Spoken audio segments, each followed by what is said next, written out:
నమస్తే welcome to metro ఉదయం news. Palnadu జిల్లా చిలకలూరిపేట పట్టణంలో వ్యవసాయ మార్కెట్ యార్డ్ కమిటీ ప్రమాణ స్వీకార మహోత్సవం ఘనంగా జరిగింది. గుర్రాల చావిడి దగ్గర నుంచి భారీ ర్యాలీ, ప్రత్యేకంగా ఏర్పాటు చేసిన వాహనంపై మాజీ మంత్రి వర్యులు Prathipati Pullarao, market yard chairman Sheikh Karimulla, vice chairman Pilli Koti తదితర పార్టీ క్యాడర్ అంతా భారీ జనసంద్రం మధ్య ర్యాలీగా మార్కెట్ యార్డ్ కి వచ్చారు.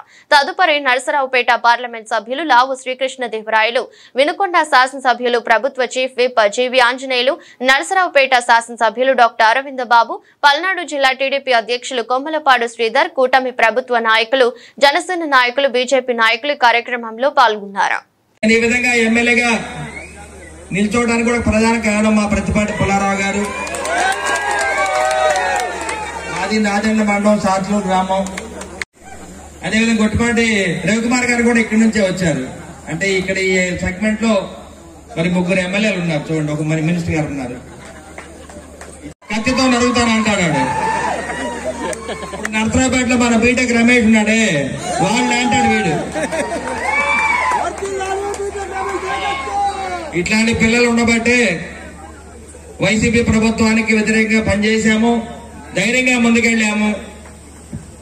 తెలుగుదేశం పార్టీ అంటేనే ధైర్యానికి గుర్తు పెట్టుకోండి.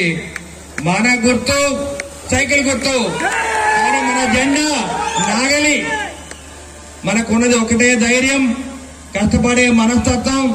ఇవన్నీ కూడా పొడిగి పుచ్చుకున్న నారా చంద్రబాబు నాయుడు గారికి, మన ముఖ్యమంత్రిగా, మన పవన్ కళ్యాణ్ గారి డిప్యూటీ సీఎం గా ఇద్దరు కూడా ఈ రాష్ట్రాన్ని అభివృద్ధి చేయడానికి నానా ఇబ్బందులు పడ్డారు. ఇద్దరి కష్టంతో ఇవాళ ఉమ్మడి కూటమి ఏర్పడింది.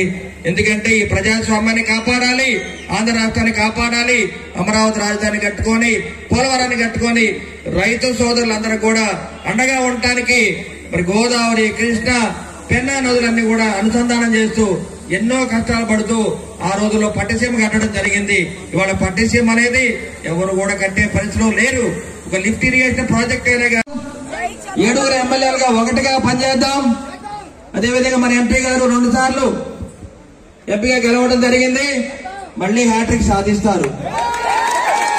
హ్యాట్రిక్ సాధించినప్పుడు పల్నాడు జిల్లా 7 ఎమ్మెల్యేలు కూడా మళ్లీ గెలుస్తారు, గుర్తుపెట్టుకోండి. పిలుస్తా ఉన్నాం. ముఖ్యంగా నా డిపార్ట్మెంట్ లో అయితే ఇప్పటికి 3.5 లక్షల కోట్ల రూపాయలతోటి విద్యుత్, సోలార్ గాని, విండ్ గాని, పిఎస్పీలు గాని ఇవన్నీ పెట్టడానికి అనంతపురం, ప్రకాశం జిల్లా లాంటి వెనకబడిన జిల్లాలో కూడా ఇవాళ రిలయన్స్ ద్వారా ప్లాంట్లు పెట్టిస్తాం అన్నమాట. ఎందుకంటే కేవలం ఉద్యోగ అవకాశాల కోసం పిల్లలకి అందరూ కూడా, మన రాష్ట్రంలో అందరూ కూడా పిల్లల్ని చదివించుకుంటా ఉన్నారు. వాళ్ళకు ఉద్యోగం కల్పించాలనే ఉద్దేశంతో ఈ ప్రభుత్వం పనిచేస్తుంది. 1 కాదు 2 కాదు, ఈ ప్రభుత్వం అన్ని కూడా మంచి కార్యక్రమాలతో పనిచేస్తుంది. మీరు ఏ నమ్మకంతో మా అందరికి ఓట్లు వేశారు, ఆ నమ్మకానికి ఎప్పుడు కూడా చెడ్డ పేరు లేకుండా మీ అందరితో కలిసి, తెలుగుదేశం పార్టీ కార్యకర్తలతో అందరూ కూడా కలిసి పనిచేస్తామని చెప్పి కూడా తెలియజేసుకుంటూ, మీరు కూడా గెలిపించాం కదా అయిపోయిందని కాదు, ఎవరన్నా తప్పు మాట్లాడితే తిరిగి మాట్లాడాల్సిన అవసరం ఉంది. మీరు చూస్తూ ఉన్నారు, మన మధ్య మనం ఏమేం పథకాలు చేశామని చెప్పి మన కార్యకర్తలు అందరూ కూడా వెళ్ళి ఊరూరు తిరిగి, ఇల్లు తిరిగి మనం చెప్పాం. మనం చెబుతున్నామని తెలిసి వాళ్ళు కూడా ఒక కార్యక్రమం పెట్టారు. 4 రోజులు పనిచేశారు. 4 రోజులు పనిచేసిన తర్వాత జనంలో స్పందన లేకపోతే మొత్తం ఇంటి దారి పట్టారు. వైఎస్ఆర్ పార్టీ వాళ్ళు 4 రోజులు తిరిగారు, మీరు చూసి ఉంటారు. ఏమని పెన్షన్ ఇస్తున్నారంటే ఇస్తున్నామని చెప్పారు జనం. వాళ్ళ పార్టీ కార్యకర్తలు కూడా రాష్ట్రకి ఇస్తున్నారు, 4,000 ఇస్తున్నారు. ఎప్పుడైతే మార్చి, ఏప్రిల్, మే, జూన్ 3 నెలలు అయ్యి మనం ఎలక్షన్ లో ఉన్నాం. ఆ 1000 రూపాయలు కూడా కలిపి ఇచ్చారు. అంటే 7,000 ఇచ్చాం. ఆ రోజు చాలా మంది 4 రోజులు లేట్ చేసి తప్పించుకుందామని చూస్తారు. పథకాన్ని 4 రోజులు లేట్ చేస్తే గవర్నమెంట్ 4 రూపాయలు మిగులుతాయి. మనం ఎలక్షన్ టైంలో పీరియడ్ లో మొన్న 3,000 కూడా కల్పించిన ప్రభుత్వం ఏదైనా ఉందంటే కూటమి ప్రభుత్వం, చంద్రబాబు గారి నాయకత్వంలో చేశారు. ఇట్లా ఎక్కడ కూడా తప్పించుకుందాం మనం చేయట్లా. ఎందుకంటే మనం ఏదైతే ప్రమాణ స్వీకారం చేయాల్సిందిగా కోరుతున్నాం. అందరూ కూడా ముందుగా మీ పేరు చెప్పి అందరూ ఎవరి పేరు వాళ్ళు చెప్పండి. కరీముల్లా అనే నేను